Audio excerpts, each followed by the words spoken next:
TVK ஒரு அரசியல் கட்சியால் கிட்டத்தட்ட ஒரு 40 பேர் இறந்துருக்காங்க. அந்த விஷயம் வந்து இன்டர்நெட்டில் ஃபுல்லாக ஒழுகிட்டு இருந்துச்சா, இப்போ ரொம்ப நாளாக அதை வச்சு ஏகப்பட்ட அரசியல் அதை சுற்றி ஓடிட்டே இருக்குது. அரசியல்னால் இவ்வளோ கேவலமாக இருக்குமா, கீழ்த்தனமாக இருக்குமா, தமிழ்நாட்டில் இந்த மாதிரி ரொம்ப கேவலமாக ஒரு அரசியல் போயிட்டுருக்கே அப்படின்னு சொல்லிட்டு எல்லாரும் திரும்பி பார்த்துட்டு இருக்காங்க. இந்த டைமில் ஒரு விஷயம் போயிட்டுருக்கு. என்னென்னா, விஜயோட இந்த கூட்டத்தில் மட்டும் சாகலை, இதுக்கு முன்னாடி முன்னாள் முதலமைச்சராக அந்த ஜெயலலிதா அவர்களோட ஒரு கூட்டத்திலையும் இந்த மாதிரி இதில் சில பேர் செத்துருக்காங்கன்னு சொல்லிட்டு ஒரு நியூஸ் பரவிட்டு இருக்கு. அதை படிக்கிறேன் கேளுங்க.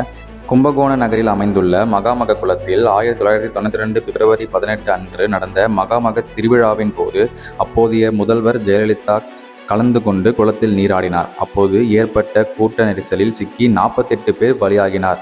மேலும் 74 பேர் காயமடைந்தனர். ஒரு அரசியல் கட்சி தலைவர் பங்கேற்ற விழாவில் நடந்த அதிகபட்ச உயிரிழப்பு அதுதான்.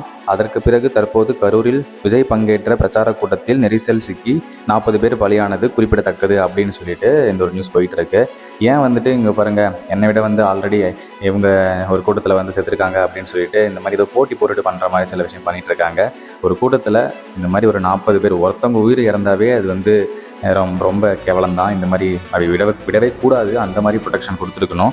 ஆனால் இந்த மாதிரி விஷயம் போட்டி போட்டுட்டு எனக்கு முன்னாடி அவங்க பண்ணியிருக்காங்க, அவங்களுக்கு அப்புறம் இவங்க பண்ணியிருக்காங்கன்னு சொல்லிட்டு இந்த மாதிரி பேசுகிறதே தவிர்க்கணும்னு தான் நான் சொல்கிறேன். ஆனால் இந்த மாதிரி ஒரு நியூஸ் வந்துட்டு இருக்கு. கிட்டத்தட்ட இவ்வளோ பேர் இறந்துருக்காங்கன்னு சொல்கிறாங்க. இப்போ இவ்வளோ பேர் இறந்துருக்காங்க. இவங்களோட உயிர்லாம் என்ன அவ்வளோ கேவலமாக போச்சா, இல்லை அவ்வளோ யூஸ்லெஸ்ஸாக உயிரா இதெல்லாம்? ஒன்றுமே புரிய மாட்டேங்குது. திடீர்னு வராங்க, திடீர்னு கூட்டம் நடத்துகிறாங்க, திடீர்னு அந்த இடத்துல உயிர் போகுது. இதெல்லாம் எங்கே போய் முடிய போகுதுன்னு தெரியல.